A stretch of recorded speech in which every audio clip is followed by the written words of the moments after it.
Bien, nosotros a las 11:38 de la mañana continuamos con nuestra cobertura habitual de los lunes. Una nueva audiencia en el juicio que se le sigue a Alberto Fujimori continúa presentando los alegatos finales el abogado defensor César Nakazaki. Escuchemos.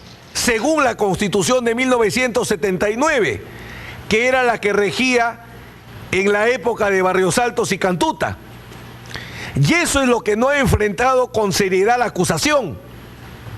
Se ha limitado a hacer recortes periodísticos, discursos, reportajes, pero no ha hecho el examen dogmático de la Constitución para establecer qué potestades militares o de guerra, que son sinónimos, tiene un jefe supremo de las Fuerzas Armadas. Esa es la clave a resolver. Para ello, planteamos un primer método o una primera metodología de trabajo. Establecer las potestades militares del presidente de la República en las distintas constituciones que ha tenido el Perú.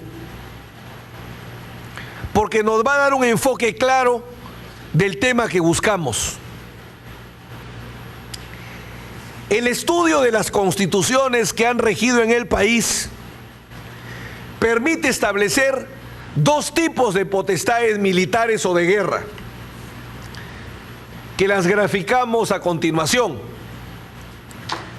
Las potestades militares en la Constitución, a través de toda la historia, han sido o potestades militares del Poder Legislativo o potestades militares del Poder Ejecutivo. Esto es, la Constitución ha asignado potestades militares a dos órganos, al Poder Legislativo y al Poder Ejecutivo. La defensa del presidente Fujimori se centra en las potestades militares, como es obvio, del presidente de la República, concretamente en las que se reconocieron en las distintas constituciones que han regido el país. Empecemos. La Constitución de 1812, ¿qué potestades militares le reconocía al rey en ese entonces?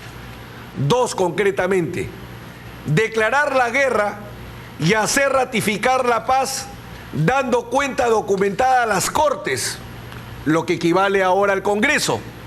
Artículo 171, tercera, inciso tercera, bueno, se decía en ese tiempo tercera.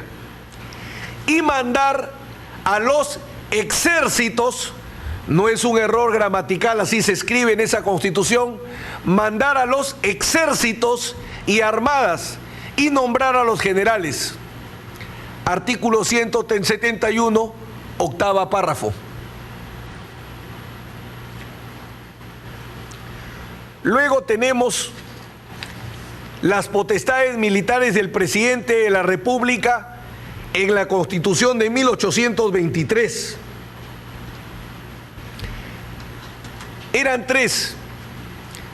Tiene el mando o tenía el mando supremo de la Fuerza Armada. Artículo 80, inciso 2. Declarar la guerra a consecuencia de la resolución del Congreso. Artículo 80, inciso 4. Y acá una que va a empezar a ser una constante: no puede mandar personalmente a la Fuerza Armada sin consentimiento del Congreso.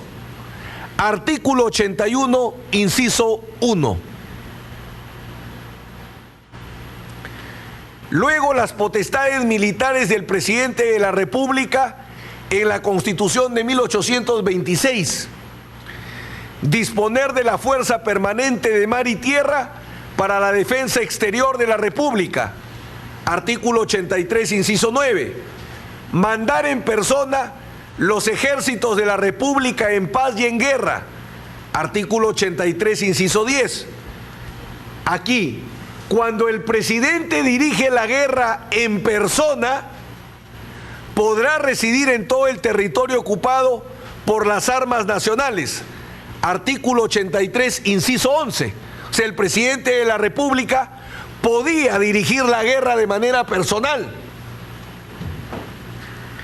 Luego, declarar la guerra en nombre de la República, previo el decreto de cuerpo legislativo. artículo 83, inciso 17. Conceder patentes de corso, artículo 83, inciso 18. Celebrar tratados de paz, treguas, neutralidad armada, artículo 83, inciso 21. Acá no aparece en el cuadro, pero de acuerdo al artículo 30, inciso 5,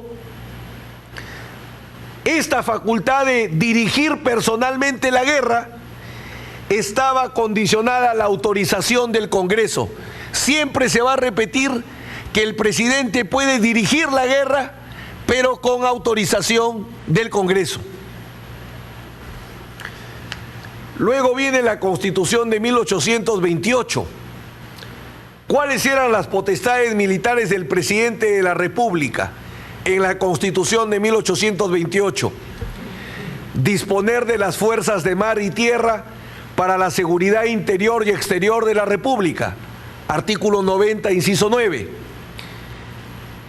Declarar la guerra a consecuencia de la resolución del Congreso.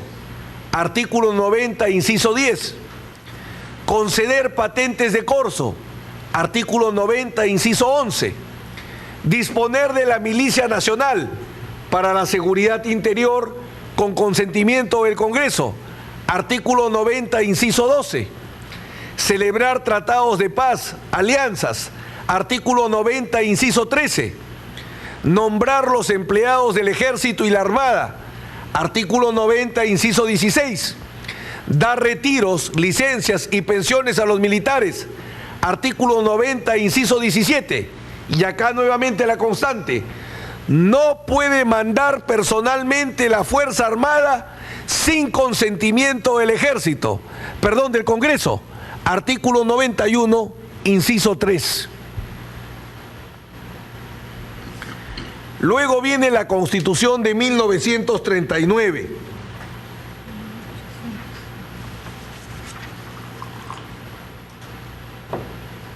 No salió. ¿Cuáles eran las potestades militares? Organizar, distribuir y disponer las fuerzas de mar y tierra. Artículo 87, inciso 12. Declarar la guerra y hacer la paz con aprobación del Congreso. Artículo 83, inciso 13. Disponer de la Guardia Nacional. Artículo 83, inciso 14. Conceder patentes de corso. Artículo 83, inciso 15. Celebrar tratados de paz, alianzas. Artículo 83, inciso 16. Nombrar con la aprobación del Congreso los generales necesarios. Artículo 83, inciso 20. Nombrar los jefes y oficiales y demás empleados del Ejército y la Armada. Artículo 83, inciso 21. Conceder retiros, licencias, montepíos y pensiones a miembros del Ejército y la Armada. Artículo 83, inciso 22. Y llamo la atención sobre la regla que se repite, porque acá se da un agregado importante. No puede mandar personalmente la Fuerza Armada sin permiso del Congreso. Esa es la fórmula que siempre se repite. Y aquel agregado. Y en caso de hacerlo, ejercerá la autoridad superior militar, según ordenanza, y será responsable conforme a ella. En la Constitución de 1839 ya se pone expresamente que cuando el presidente dirige la guerra, lo hace como militar y se regula por las normas de la actividad militar. Repito, y en caso de hacerlo, ejercerá la autoridad superior militar, según ordenanza, y será responsable conforme a ella. Artículo 88, inciso 4.